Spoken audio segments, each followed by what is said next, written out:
अस्सलामु अलैकुम वरहमतुल्लाहि वबरकातुहू।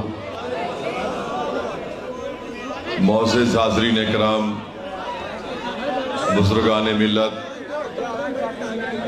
मेरे गयूर नौजवान साथियों, शहनशीन और मंच पर तशरीफ़ फरमा राजस्थान मजलिस इत्तेहादुल मुस्लिमीन के सदर जनाब जमील खां साहब, सवाए माधोपुर के मजलिस के उम्मीदवार मोहतरम जनाब ज़फ़र अहमद साहब, काशिफ साहब, इमरान साहब जो कामा के मजलिस इत्तेहादुल मुस्लिमीन के उम्मीदवार हैं, रफ़ीक कंडेलवी साहब जो किशनपोल से मजलिस इत्तेहादुल मुस्लिमीन के उम्मीदवार हैं, मोहतरम सिराजुद्दीन साहब जो मकराना विधानसभा से मजलिस इत्तेहादुल मुस्लिमीन के उम्मीदवार हैं,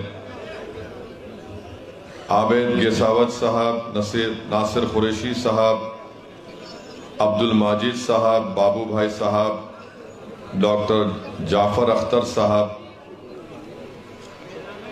मैं आप तमाम का शुक्रगुजार हूँ कि आपने अपना कीमती वक्त निकाल कर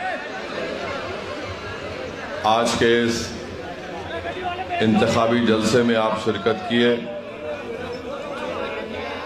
और हम एक लंबा सफ़र कर कर आज यहाँ पर पहुँचे हैं। तो रास्ते में भाई साहब देखिए, आप किसी को मत बोलिए, ए भाई साहब, ए बाबू, छोड़ दो, किसी छोड़ दो, आप छोड़ दो। जब से खामोश चल रहा है ना मामला, चलने दो। रास्ते में हम एक लंबा सफ़र कर कर आए और मुख्तलिफ मुकामात पर अवामुन्नास ने गाड़ी रोक कर अपनी मोहब्बतों से हमको नवाजा, फूल बरसाए। मैं उन तमाम का शुक्रिया अदा करता हूँ, उनकी मोहब्बत को सलाम करता हूँ और मुझे उम्मीद है कि इंशाअल्लाह ताला 25 नवंबर के दिन जिस तरह आपने फूल बरसाए उस तरह आप मजलिस इत्तेहादुल मुस्लिमीन के उम्मीदवारों पर वोटों की बारिश करेंगे और उनको कामयाब और कामरान करेंगे इंशाअल्लाह। क्योंकि हम लोग एक अज़ा के लिए रुक चुके हैं, तो मैं अपनी तकरीर को जारी रखूंगा। मेरे अजीज दोस्तों और बुजुर्गों, मैं आपसे सिर्फ इतना ही बताने आया हूं कि हमें अपने हुकूक के लिए लड़ना है, हमें अपनी मुश्किलों को ख़त्म करने के लिए जिद्दोजहद करना पड़ेगा। नाइंसाफ़ी को अगर ख़त्म करना है तो सिर्फ तकरीर करके या फिर अखबार में एक मज़मून लिखने से नाइंसाफ़ी ख़त्म नहीं होती है। नाइंसाफ़ी उसी वक्त ख़त्म होती है जब आप उस नाइंसाफ़ी को ख़त्म करने के लिए मैदान अमल में उतरते हैं, तभी नाइंसाफ़ियों का ख़ात्मा होता है। फ़िरक़ा परस्ती का ख़ात्मा सिर्फ जज्बाती तक़ारीर से फ़िरक़ा परस्ती का ख़ात्मा नहीं होता है। फ़िरक़ा परस्ती का ख़ात्मा उस वक्त होता है जब आप मुत्तहिद होकर एक सियासी ताकत बनते हैं। अगर आप चाहते हैं कि राजस्थान में आपको अपना एक जायज़ मुकाम मिले, तो सिर्फ जायज़ मुकाम मुझे मिलना चाहिए कहने से कोई आपको आपका जायज़ मुकाम नहीं देता। उसको हासिल करने के लिए आपको अपनी सफ़ों में इत्तेहाद पैदा करके और उस इत्तेहाद की ताकत और क़ुव्वत के बलबूते पर आपको अपने पसंद के उम्मीदवार, अपनी जमात मजलिस के हक़ में जब आप वोट देंगे, तभी ये तमाम नाइंसाफ़ियों का, फ़िरक़ा परस्ती का और आपको अपना जायज़ मुकाम मिलेगा। मैं आपको बड़ी जिम्मेदारी के साथ कह रहा हूँ, मैंने पहले भी कहा कि भारत हमारा वतन अजीज़ है और वतन अजीज़ में अगर अल्पसंख्यक समाज को, दलित समाज को, आदिवासी समाज को या जो भी कमज़ोर समाज होगा, उसको अगर अपना मुकाम हासिल करना है तो जब तक वो सियासी ताकत नहीं बनेंगे उनसे कभी भी इंसाफ नहीं होगा। हाँ, आप वोट डालने वाले बन चुके हैं, अगर आप जिंदगी भर सिर्फ वोट डालने वाले बनकर रहना चाहते हैं तो फिर इसका कोई इलाज नहीं कर सकता। अगर आप वोट लेने वाले बनना चाहते हैं तो फिर आपको मुकाबला करना पड़ेगा, आपको इलेक्शन लड़ना पड़ेगा, और जब आप इलेक्शन लड़ेंगे तो आप पर इल्जाम लगेगा कि आप वोट काटने के लिए आ रहे हैं, आप फुला की बी टीम है, आप इनको जिताना चाहते हैं। तो मैं इसलिए कह रहा हूं क्योंकि ये ही होता है, जब तक आप इलेक्शन नहीं लड़ेंगे, जब तक आप अपनी वोट की ताकत और आपकी वोट की अहमियत को नहीं दिखाएंगे, कोई आपके करीब नहीं आएगा, कोई आपकी तकलीफ को सुनने वाला नहीं होगा, कोई आपके ख्वाबों को पूरा करने की बात नहीं करेगा, कोई तुम्हारे आंख में जो आंसू है उसको भी महसूस नहीं करेगा। तो इसलिए जरूरी है कि इस चुनाव में आप मजलिस इत्तेहादुल मुस्लिमीन के उम्मीदवारों को अपना वोट दें, उनको कामयाब करने की पूरी कोशिश करें, और जब तक आप ऐसा नहीं करेंगे इंसाफ नहीं होगा आपसे। मेरे अजीज दोस्तों और बुजुर्गों, मैं आपको ये बताना चाहता हूं कि यहां पर आपके विधायक हैं, क्या नाम है? हाँ, अबरार साहब हैं, दानिश भी है, अब है नहीं है नहीं मालूम, तो दानिश अबरार साहब हैं। अब आप ये बताइए कि इनके रहने नहीं रहने से क्या फायदा हुआ है आपको? आप बताइए कि इनके रहने से क्या इन्होंने कोई आवाज उठाई? क्या इन्होंने कभी जाकर अपने मुख्यमंत्री से कहा कि जुनैद और नसीर को जिंदा उठाकर राजस्थान से ले जाकर हरियाणा में जला दिया गया, तो क्या दानिश अबरार साहब अपने मुख्यमंत्री के पास जाकर कुछ बोल सके? क्यों नहीं बोल सके? इसलिए नहीं बोल सके क्योंकि उनको मतलब इतना ही है कि बस मैं जीत जाऊं, और जितना भी जो लोग मुझे वोट डाले या जो डालने नहीं डाले या फिर जो किसी जगह पर है उनके जीने और मरने से मुझे मतलब नहीं, बस मैं जीत कर आऊं, मैं जिंदा रहूं तो बस काफी है। अब आप बताइए कि ऐसा कब तक चलेगा? जुनैद नसीर का जो कत्ल का वाकया है वो अल्पसंख्यक समाज का वाकया नहीं है, वो इंसानियत का वाकया है। वो मेवात में जरूर है, मगर भारत के कोने कोने में जिस किसी ने जुनैद और नसीर के कत्ल की दास्तान सुनी, वो उनका कलेजा तड़प गया, उनको दिली तकलीफ हुई। मगर यहां पर आपके विधायक साहब जीत कर तो आ गए, मगर अपना मुंह नहीं खोलना चाहते हैं, और अगर वो खोलना भी चाहते तो अशोक गहलोत उसकी इजाजत भी नहीं देते उनको। अभी हमने सुना हमारे मजलिस के उम्मीदवार उनको एक अच्छा नाम दिए। आप बताइए कि ये क्या है? आप पुलिस के जरिए किसी को पिटाते हैं, ये कौन सा इनको मजा आता है इन चीजों में? आप पुलिस से कहते हैं अगर वो सच है जो कह रहे हैं कि वीडियो बनाकर मुझे दिखाओ तो तुमने कैसे मारा किसी नौजवान को। अरे भैया, आपको कोई जिताता है तो उसकी मदद करने के लिए, उसकी तकलीफ को दूर करने के लिए, जुल्म करने के लिए आपको कोई नहीं जिताता।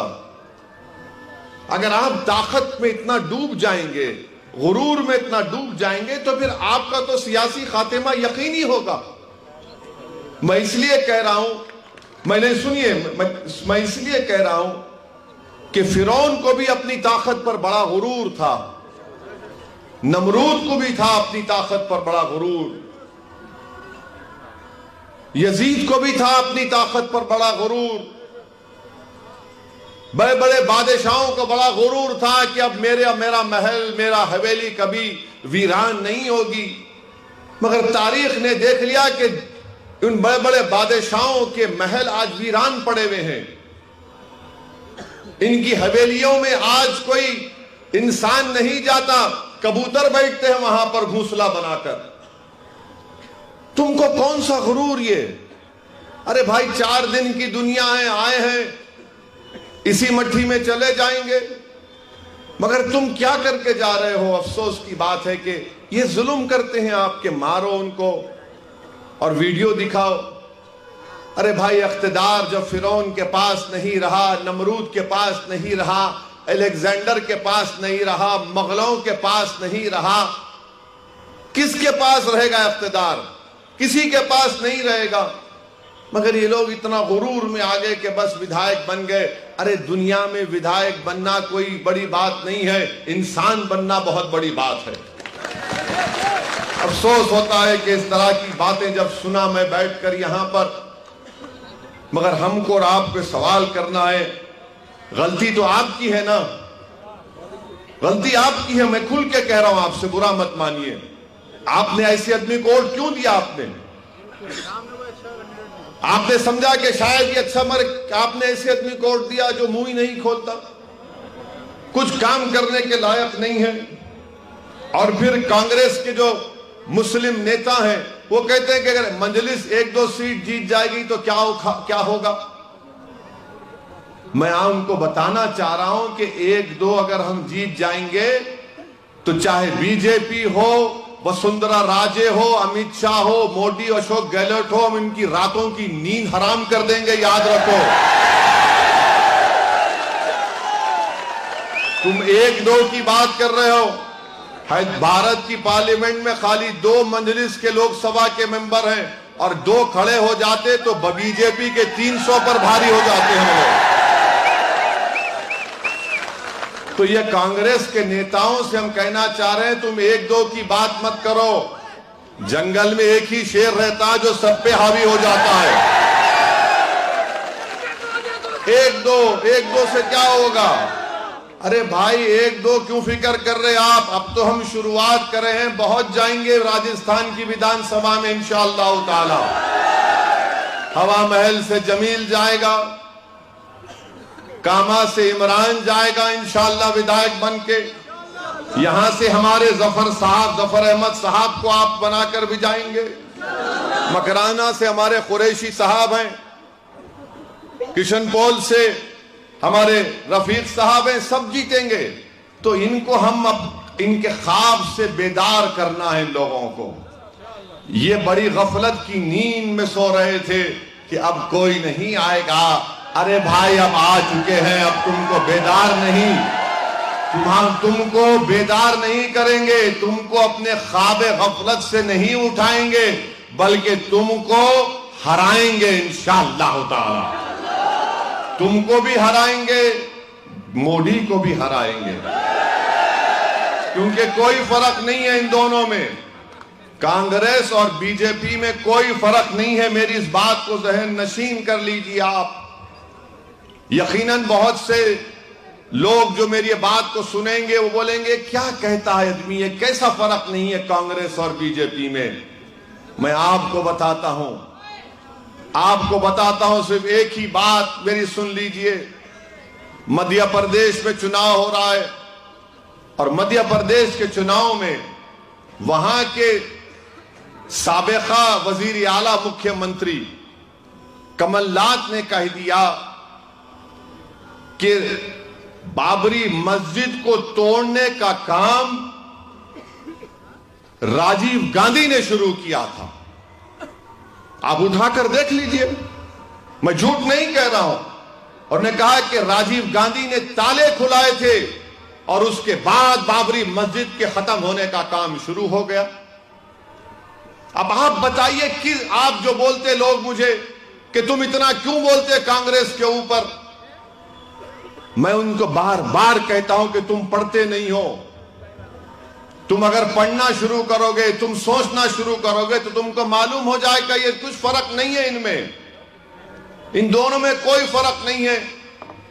बल्कि मैं तो कहूंगा कि जब नरेंद्र मोदी जनवरी में जिस जगह पर बाबरी मस्जिद थी और जहां पर आप लोगों ने मिलकर ये काम किया और आप जा रहे हैं जनवरी में, तो प्रधानमंत्री को चाहिए कि राहुल और कमलनाथ को भी साथ लेकर जाएं। अकेले मत करो मोदी जी। मगर मोदी जी कैमरा में किसी को आने नहीं देते,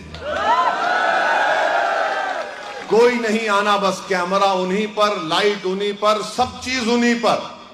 अगर गलती से कोई आ गया तो उसको ऐसा बोलते, हट हट। मगर मोदी जी दिल बड़ा करिए, राहुल गांधी का भी रोल है, कमलनाथ का भी रोल है, इनको भी लेकर जाइए। और अगर आपका दिल और बड़ा है मोदी जी, तो गहलोत साहब को भी लेकर जाइए। अगर आपका और दिल बड़ा है तो ये दानिश भी तैयार हो जाएगा, मैं भी आऊंगा। अब आप बताइए क्या हो रहा है यहां पर, यही तो हम बता रहे हैं आपको। अच्छा, आपको और एक मिसाल देते हैं इन लोगों की, बीजेपी और कांग्रेस की दोस्ती और जोड़ी की। पार्लियामेंट में, लोकसभा में जब महिला आरक्षण का बिल लाया गया, महिला आरक्षण का बिल लाया गया था, उस महिला आरक्षण बिल में, उस पूरी पार्लियामेंट में अगर किसी ने उठकर कहा कि उस महिला आरक्षण के कानून में, बिल में ओबीसी की महिलाओं को रिजर्वेशन मिलना चाहिए और मुस्लिम महिलाओं को रिजर्वेशन मिलना चाहिए, किसी ने नहीं कहा बात, ये सिवाय मंजलिस के मैं और इम्तियाज जलील ने कहा। हमने कहा कि महिला आरक्षण में मुस्लिम खवातीन को और ओबीसी खवातीन को, महिलाओं को इस बिल में रिजर्वेशन मिलना चाहिए। कांग्रेस मुखालिफत की उसकी, बीजेपी मुखालिफत की उसकी, और जब हमने वोटिंग का मुतालबा किया, जब लोकसभा के स्पीकर साहब, आप ही के राजस्थान के कोटा के ओम बिरला साहब ने मुझसे कहा कि ओवैसी तुम क्या अपने तरमीम को पेश करोगे? मैंने कहा सर मैं पेश करने खड़ा हूं। तो स्पीकर ओम बिरला साहब ने कहा कि तुम्हारे साथ कोई भी नहीं है। मैंने कहा मेरे साथ अल्लाह है सर। हमने तरमीम को मूव किया, फिर हमने कहा कि वोटिंग का मुतालबा किया, वोटिंग का 400 वोट मोदी जी के लाए कानून की ताईद में गिरे और 2 मुखालिफत में गिरे। वो 2 कौन थे? असदुद्दीन ओवैसी और दूसरा इम्तियाज जलील। और ये कांग्रेसी समझ नहीं रहे थे हम क्या कर रहे थे। एक कांग्रेस के बहुत बड़े नेता है, लोग साहब बोले ओवैसी तुमको 2 है, हमारे को 400 मिले। मैंने कहा दीवाने, मैं जो करना चाह रहा था वो मैं उसमें कामयाब हो गया। बोले क्या कामयाब हुए? मैं दुनिया को दिखाना चाह रहा था कि मैं मुस्लिम महिला और ओबीसी महिला के रिजर्वेशन के बात कर रहा था और तुम मोदी के गोद में बैठकर चाय पी रहे थे। दुनिया ने देख लिया कि तुम मिले हुए हो, और जब यहां चुनाव आता ओवैसी मिला हुआ है, ये वोट काटने आता है। अरे जब कानून बनता है, हिस्सेदारी की बात मैं कर रहा हूं और तुम क्या कर रहे हो? तुम मोदी के साथ बैठकर गले मिल रहे हो। ये इनका चेहरा है। बहुत दास्तान है इन लोगों की, बहुत कुछ बयान कर सकता हूं। मेरी जबान का और मेरे दलाइल का मुकाबला ना मोदी कर सकते, ना राहुल कर सकते, कोई नहीं कर सकेगा, क्योंकि मैं सच्चाई को बयान करता आया हूं और सच्चाई को बयान कर रहा हूं। भारत जोड़ो बोलते हैं राहुल, भारत जोड़ो। फिर इनका एक मशहूर डायलॉग है, नफरत के बाजार में मोहब्बत की दुकान। चलो मान लिया मैं तुम्हारे, तुम नफरत के बाजार में मोहब्बत की दुकान, मगर ये तुम्हारे गहलोत की कौन सी मोहब्बत है जुनैद नसीर से? जुनैद नसीर के कत्ल के बाद 3 हफ्तों के बाद अशोक गहलोत जाकर जुनैद नसीर को किसी जगह पर उनके परिवार को बुलाकर मिलते हैं। यह आपकी मोहब्बत की दुकान है। ये सामने मोहब्बत की दुकान है, पीछे तशद्दुद का दुकान है। इनकी याद रखो आप। ये सामने मोहब्बत करते हैं और पीछे से हमला करते हैं लोग।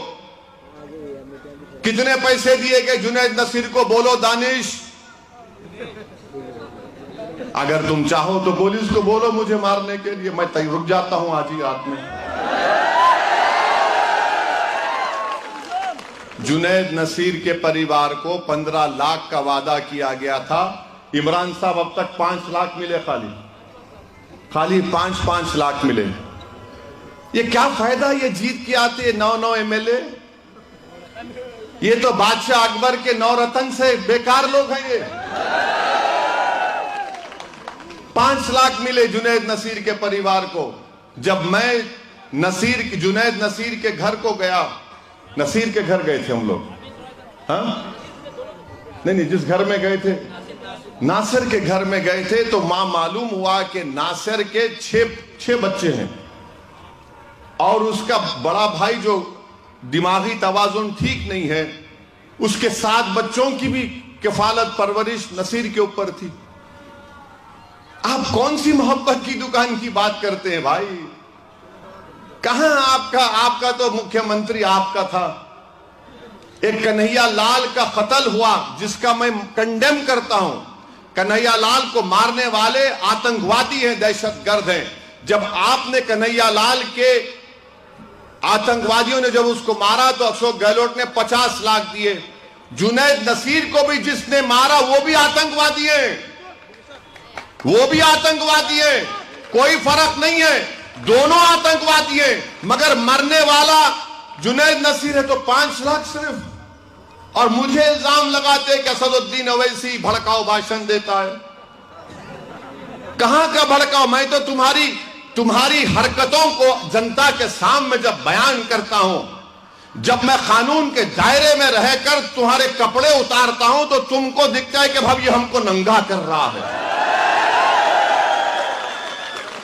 अब आप बताइए क्यों दिए 5 लाख? 50 लाख देना था।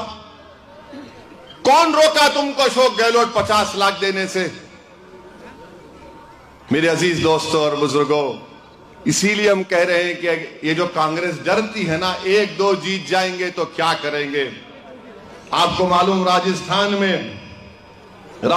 में कितने अल्पसंख्यक समाज के बच्चे हायर एजुकेशन में, यानी डिग्री, ग्रेजुएशन में, पोस्ट ग्रेजुएशन में, प्रोफेशनल स्टडीज में पढ़ते हैं। 2%, सिर्फ 2% पढ़ते हैं। अब इसका जिम्मेदार मैं हूं क्या, बताओ? राहुल गांधी तो हर जगह जाकर बोलते, पैसे लेके लड़ते, फुला करते। अच्छा ये बताओ ये 2% क्यों है? राजस्थान में अल्पसंख्यक मुसलमान समाज के हायर एजुकेशन में 2% क्यों है, बताओ हमको। आप क्यों नहीं पढ़ाना चाहते हो उनको? आप नहीं पढ़ाना चाहते हो उनको। अच्छा, राजस्थान में 21% जो मासूम बच्चे पैदा होते हैं, जो 1-2 साल तक रहते हैं, वो वेस्टेड होते, यानी जो वजन होना, उतना वजन नहीं रहता उनका। राजस्थान में 60% मुस्लिम बच्चे एनीमिक हैं, खून की कमी है, मेरी वजह से अशोक गहलोत, राहुल गांधी। अब आप जाके मोदी जी से पूछो तो बोलेंगे ओवैसी तुष्टीकरण की राजनीति करता है। भाइयों बहनों मित्रों, क्या है ये? आपका गवर्नमेंट का डेटा बयान कर रहा हूं मैं, कौन जिम्मेदार है इसका? फिर आप ये भी देख लीजिए कि राजस्थान में 37% मुस्लिम अल्पसंख्यक समाज के लोग पढ़ते ही नहीं हैं। इसका जिम्मेदार मैं हूं। कौन जिम्मेदार है इसका? ये गवर्नमेंट का डेटा है, ये को मैं आसमान से लाकर नहीं कह रहा हूं। मेरे अजीज दोस्तों और बुजुर्गों, फिर आपको अभी जमील ने बताया कि राजस्थान में अल्पसंख्यक समाज का जो बजट था 1 साल पहले तक, वो सिर्फ 99 करोड़ था। राजस्थान में 11% मुस्लिम अल्पसंख्यक समाज रहते हैं, उतनी ही आबादी तेलंगाना में है। यहां पर आपको 99 करोड़ मिलते थे। जब मैंने अपनी तकरीर में ये बात कही तो अशोक गहलोत को बड़ी तकलीफ हुई। तो इस साल जब बजट पेश किए, अशोक गहलोत भी बड़े काबिल आदमी हैं, मालूम आपको? नहीं मालूम? जब वो बजट पढ़ना शुरू किए तो पिछले साल का बजट पढ़ना शुरू किया 8 मिनट तक। उनको किसी ने आकर कहा कि अशोक जी पिछले साल का है। ओहो हो, फिर लोग ना, हाँ इस साल का भी पढ़ता हूं।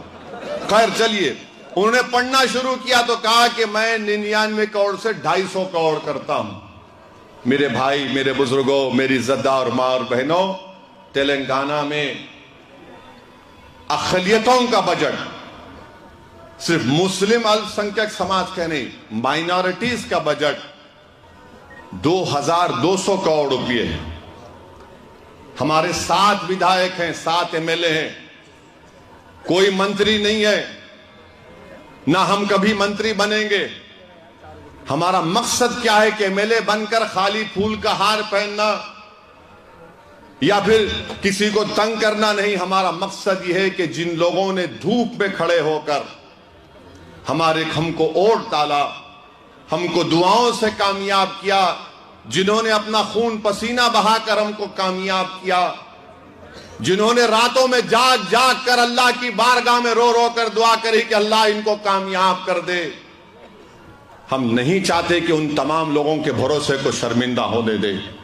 इसलिए हम काम करते। वहां पर 2200 करोड़ का बजट है और आपको मालूम, पिछले 7-8 साल से सिर्फ अल्पसंख्यक समाज, मुसलमानों की तालीम के लिए सरकार वहां पर मजलिस के डिमांड के ऊपर 630 करोड़ रुपए सालाना खर्चा करती है। 630 करोड़ रुपए या 250 करोड़ कुल बजट है, वहां पर 630 करोड़ के करीब सिर्फ तालीम के ऊपर, एजुकेशन के ऊपर खर्च होता है। क्यों होता है? क्योंकि सरकार को मालूम कि यहां पर मजलिस है, जुनूनियों की एक जमात है जो बोलती है अवाम के सामने, उसको करती है। आप बताओ यह क्यों नहीं किया जा सकता? राजस्थान में हो सकता है। यह उसी वक्त होगा जब आप लोग मुत्तहिदा तौर पर अपने वोट का इस्तेमाल करेंगे। मगर हमारा मसला क्या है कि मेरा भाषण हो जाता है, मेरी तकरीर हो जाती है, उसके 2-3 दिन के बाद जो बड़े लोग हैं, जिनके मफादात बड़े बड़े पार्टियों से वाबस्ता हैं, वो खामोश तौर से मुहिम चलाते हैं। बोला तो अच्छा हो, ऐसी बोलता तो बहुत अच्छा है, सच्चाई को भी बयान करता, मगर वो हैदराबाद है, ये राजस्थान है, यहां पर हमको हालात को देखकर फैसला करना पड़ेगा। मेरे भाई, सबक हासिल करो, सबक हासिल करो, उन फलस्तीनियों से सबक हासिल करो जो 75 साल से लड़ रहे हैं। 75 साल से 1,80,000 फलस्तीनी अपने फलस्तीन मुल्क को हासिल करने के लिए अपनी जानों को गंवा चुके हैं। 1,80,000, 15 दिन में 10,000 लोग अपनी जानों को कुर्बान कर दिए फलस्तीन के मुल्क के क़याम के लिए, जिसमें 7,000 के करीब बच्चे हैं, 2-3 हजार ख़वातीन हैं, और हम और आप सिर्फ वोट डालने के लिए डरते हैं। अरे भाई, कोई अगर आकर कहेगा अरे मजलिस नहीं जीतेगी, क्या फायदा इनको वोट डालकर, तो तुम बोल सकोगे उन लोगों को जो अपने मुल्क के लिए, इंसाफ के लिए लड़ रहे हैं, इंसानियत के लिए लड़ रहे हैं? अरे कब तक आप लोग डरते रहोगे? याद रखो, आपके डरने से या आपके कुछ भी नहीं करने से आपको क्या फायदा हो रहा है? मुझे बताओ, बताओ तो सही, मुझे क्या फायदा हो रहा है आपको? आपका कौन से आपका घर आबाद हो रहा है क्या? बताओ मुझे। आपके बच्चे के तालीम का इंतजाम हो रहा है तो बताओ। आपसे नाइंसाफी का खात्मा हो रहा है तो बताओ। अगर आपको गाली नहीं दी जा रही है तो बताओ, बताओ तो सही, मैं सब कुछ खत्म कर दूंगा। तुम समझते हो कि मैं हैदराबाद से निकलकर यहां पर क्यों आता हूं? मैं हैदराबाद से निकलकर यहां पर तकरीर करने के लिए आता हूं, ताकि तुम्हारी वाहवाह लेकर जाऊं, जिंदाबाद के नारे सुन के जाऊं और मेरा नफ्स मोटा हो जाए। नहीं मेरे भाई, मैं एक तड़प लेकर आता हूं भारत के कोने कोने में। मैं थाली का मोहताज नहीं हूं, मैं तुम्हारी तारीफ का मोहताज नहीं हूं। अल्लाह ने मुझे बहुत कुछ दिया, अल्हम्दुलिल्लाह। मुझसे कई लोग पूछते कि तुम क्यों जाते राजस्थान को, तुम क्यों जाते उत्तर प्रदेश को, तुम क्यों जाते झारखंड को? तुमको क्या जरूरत है जाकर वहां पर इन इल्जामात का सामना करना पड़ता। लोग तुमको गाली देते, लोग तुमको कहते कि तुम मिले हुए हो, तुम पैसे लेते हो। मैं उनसे एक ही कहता हूं कि जब इमाम हुसैन ने अपनी गर्दन को कटा दिया हक के लिए, तो असदुद्दीन ओवैसी कौन सी कैद की मूली है? मेरे दोस्तों याद रखो, अगर सब लोग नाइंसाफी को देखकर अंधे बन जाएंगे तो नाइंसाफी हमको खत्म कर देगी। यही तड़प लेकर हम निकलते हैं, यही मकसद हमारा है कि हमको इंसाफ मिले, इज्जत की जिंदगी मिले। जब सब तरक्की कर सकते हैं, आप किरोड़ीलाल हमारे बैंसला साहब थे, गुज्जरों के नेता, आप देखो उन्होंने कैसा उनकी कम्युनिटी को फायदा पहुंचाया। मैं सलाम करता हूं गुज्जरों को कि उन्होंने ऐसे नेता को बनाया जिसने उनको ताकत दी, उनको सम्मान दिया, उनको एक मुकाम दिया, और आप थाली मार रहे हैं, आप थाली मार रहे हैं। आपको एक पैगाम दे रहा हूं मेरे भाई, आप समझो मेरी इस बात को। अगर आज आप नहीं उठेंगे तो फिर कभी नहीं उठेंगे। हां, आप अगर खुश हैं कि हम सिर्फ वोट डालने वाले बन जाएंगे, हम जो कोई मुख्यमंत्री आएगा उसकी इफ्तार की दावत में जाकर हम लोग एक फूल देकर फोटो लेके खुश हो जाएंगे, अगर हम किसी बड़े लीडर के साथ सेल्फी लेकर खुश हो जाएंगे, मुबारक हो आपको। मगर याद रखो, अगर तुम उन सब चीजों के लिए खुश होगे, अगर इन तमाम चीजों के लिए तुम खुश होगे, तो मॉब लिंचिंग के लिए भी तैयार हो जाओ, तुम अपनी बर्बादी के लिए भी तैयार हो जाओ। तुम एक नहीं बल्कि 100 जुनैद नसीर की मौत के लिए तैयार हो जाओ। तुम अगर यह समझते हो कि गुलामी करने से फायदा है तो तैयार हो जाओ, बर्बादी तुम्हारा मुकद्दर ना बन जाए। तुम जब तक लड़ने का रास्ता नहीं अपनाओगे, जमहूरियत के दायरे में रहकर कोई तुमको इज्जत की निगाह से नहीं देखेगा। हां, तुम हारोगे, मगर ये देखते हैंगे, ये देखने वाले देखेंगे कि हारा जरूर है, मगर इतने वोट इसके पास है, इतने वोट इसके पास है। 25,000 20,000 लोगों ने इसको वोट दिया। वो नेता बनेगा, वो जीतेगा भी तो नेता बनेगा, वो हारेगा भी तो नेता बनेगा, क्योंकि इनको मालूम हो जाएगा कि इसके पीछे 25,000 लोग हैं, इसके पीछे 30,000 लोग हैं। नेता बनना आपका काम है। इन कांग्रेस बीजेपी के नेताओं के पीछे आपको दौड़ना आपका काम नहीं है। नेता बनो, लीडर बनो, राज करो, हुकूमत में आओ, अपने मुकद्दर के फैसले करो। यह काम आपको करना है मेरे अजीज दोस्तों, मेरी इज्जतदार मां और बहनों। हां, अगर तुम सिर्फ यही चाहते हो, नहीं नहीं भाई, बस 25 तारीख आएगी, हम रिवायती तौर पर जिसको वोट देते उसको वोट दे देंगे और घर को जाकर सो जाएंगे। कब तक सोओगे आप? अभी तो जागने का वक्त है, अभी तो अपनी जंग को मुकम्मल करने का वक्त है। ये जमहूरियत की जंग है मेरे भाई। इलेक्शन 5 साल में एक मर्तबा आता है, और 5 साल तक क्या आप अपनी ताकत को नहीं दिखाएंगे? कोई वाकया हो गया तो हमारा काम ये, हम क्या करते, बड़ा जलसा करते, बहुत बड़ा जलसा करते, और 30 40 50 हजार लोग जमा हो जाते और हम तमाम खुश होते, और नौजवान बच्चे सामने सफ में बैठ के पीछे देखते, देख कितना मजमा है, देख देख देख देख कितना मजमा है, पूरा सर नजर आ रहा। तुम उस पर खुश होते हो, तुम उस पर खुश होते हो। अरे खुश इस बात पर हो कि तुमको इतने वोट मिले, वो तुम्हारी ताकत है। ये जमहूरियत है, इलेक्शन में यही तुम्हारी ताकत तुमको दिखाना पड़ेगा। तुम लाओ 25-30 हजार वोट, कामयाब करो एमएलए को, और फिर बोलो देख ये मेरी ताकत है, ये मेरी ताकत है कि मैं अपना विधायक कामयाब करके लाया हूं। यह आपको बताना पड़ेगा। अब ये कांग्रेस के नेता कम से कम अब बोलना शुरू कर दिए। मंदलिस के 1-2 जीते तो क्या होता, 1-2 जीतने दो राजस्थान में, फिर हम तुमको बताएंगे क्या क्या नहीं हो सकता है, यहां पर होगा इंशाअल्लाह। एक बात का तो आपसे वादा कर रहा हूं, आप मजलिस को वोट डालिए, ये जो जुल्म आप पे किया जा रहा है ना सरकारों की तरफ से, वो कम होगा इंशाअल्लाह ताला। अगर खत्म नहीं होगा तो कम जरूर होगा, मगर कांग्रेस के लोग आकर आपसे कल से कहेंगे, जिस तरह इबलीस कानों में आकर खुसखुस करता, ये कल से खुसखुस करना शुरू कर देंगे। अरे देख कर वोट डालो, जिंदगी और मौत का मसला है। हर जब कभी भी इलेक्शन आता जिंदगी और मौत का हो जाता, जब इलेक्शन हो जाता तो रोज हम मरते हैं।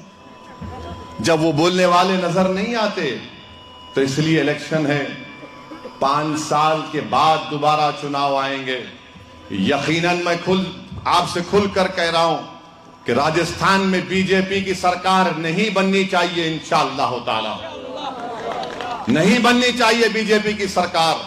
उसको रोकने के लिए हर काम जमहूरी तरीके से आप कर सकते हैं तो करिए, मगर एक बात का तो याद रखिए कि आपकी पार्टी भी तो है यहां पर, आपका भाई तो आपके दरमियान में है, आपको चाहने वाले आपके दरमियान में हैं। अगर आप ये समझते हैं कि असदुद्दीन ओवैसी की लाश को रोनते हुए जाने से तुम्हारा फायदा होगा, तो मैं तैयार हूं मेरे भाई, मैं तैयार हूं। मैं जिम्मेदारी के साथ कह रहा हूं, मैं तैयार हूं। अगर मेरी लाश को रोनने से तुम्हारी नाइंसाफी का खात्मा होता है तो ले लो भाई, मैं तैयार हूं। मेरी जिंदगी का मकसद एक ही है, क्योंकि मैं अपने वतन अजीज से मोहब्बत करता हूं। भारत से मोहब्बत जब लोग दावा करते हैं तो मोहब्बत खाली जबान से मोहब्बत नहीं, बल्कि उसको अमल करना पड़ता है। अगर भारत को कमजोर करना चाहते हो तो फिर अल्पसंख्यक समाज को, दलितों को, आदिवासियों को उनका हक मत दो। अगर भारत को चाइना की तरह सुपर पावर बनाना चाहते हो तो सबको उनका हिस्सा दो। वो हिस्सा कब मिलेगा? जब आप आगे बढ़कर लड़ेंगे, जिद्दोजहद करेंगे, वोट डालेंगे, वोट लेंगे। 60 साल से वोट डालती है, वोट लो। जब वोट लेना शुरू करोगे तो जो मुकाम आज गुज्जरों का है, जो मुकाम आज मीना के लोगों का है, जो मुकाम राजपूतों का है, जो मुकाम दूसरे बरादरियों का है, वो आपका मुकाम बनेगा इंशाअल्लाह ताला। वरना ये लोग क्या समझते, अरे इनको आओ, इनको फूल का हार पिनाओ, इनके 4-5 लोगों को खरीद लो, उनके घर पे चले जाओ, इनको मुंह में एक लड्डू डाल दो और फिर ये लोग खुश हो जाते हैं। जज्बाती कौम है ये। नहीं मेरे भाई, जज्बाती रहो जरूर, मगर जज्बात में इतना मत बह जाओ कि तुम अपना नुकसान कर लो। तो मेरी आपसे एक ही गुजारिश है कि 25 नवंबर के दिन आप अपने वोट का इस्तेमाल करिए, खूब वोट डालिए। आप हमको नहीं डालना चाहते, आपका इख्तियार है, मगर वोट डालिए। पोलिंग परसेंटेज 100% अगर होता है तो करिए, एक वोट का इस्तेमाल करिए। बीजेपी को सत्ता में आने से रोकिए, और जहां पर मजलिस के उम्मीदवार है, पतंग के निशान पर बटन दबाकर अपने इत्तेहाद का सबूत दीजिए, अपने सियासी शऊर का सबूत दीजिए, अपनी आने वाली नस्लों के मुस्तकबिल को रोशन करने का सबूत दीजिए। यही चंद गुजारिशात मैं आपके सामने रखने आया हूं। अगर मेरी जबान से निकले हुए अल्फाज से किसी को तकलीफ पहुंची तो मैं आपसे गुजारिश करूंगा, इसके पागल का पुकार ना समझकर मुझे माफ कर दो। एक जुनूनी पुकार रहा है, मगर एक बात आपको बताऊंगा, जब तक अल्लाह मुझे जिंदा रखेगा मैं जुनूनी की तरह आपके लिए काम करता था और काम करता रहूंगा। मेरा मकसद एक ही है कि जमीन में जाने से पहले मैं चाहता हूं कि जमीन पर बसने वाले लोगों से इंसाफ हो, उनको उनका हिस्सा मिले। बहुत बहुत शुक्रिया। अस्सलाम वालेकुम व रहमतुल्लाहि व बरकातुहू।